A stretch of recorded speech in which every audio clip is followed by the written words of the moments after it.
Breaking right now, we are awaiting the grand jury's decision on potential indictments in the investigation into attempts to overturn Georgia's 2020 election results. Around 8 p.m., we found out voting had begun.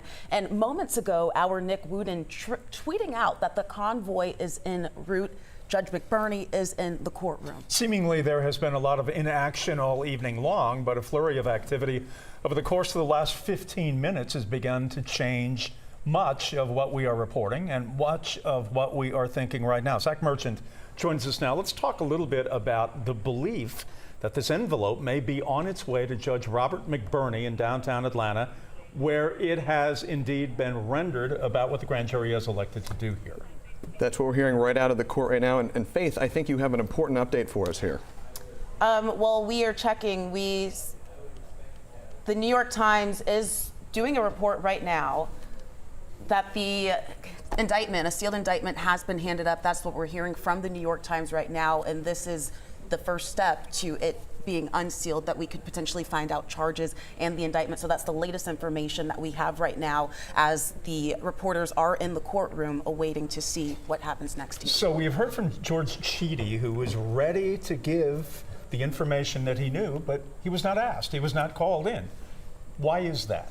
Well, in Georgia, you don't need a whole host of witnesses in order for a grand jury to return an indictment. And we should be clear here, too. It is up to a grand jury. They can return what's known as a true bill. That's what you think of when you hear an indictment. It means that a grand jury, a majority of the jurors on that grand jury, believe there's what's known as probable cause that a crime was committed. They can also return what's known as a no bill, and that means they saw the prosecutor's case and they thought, you know what?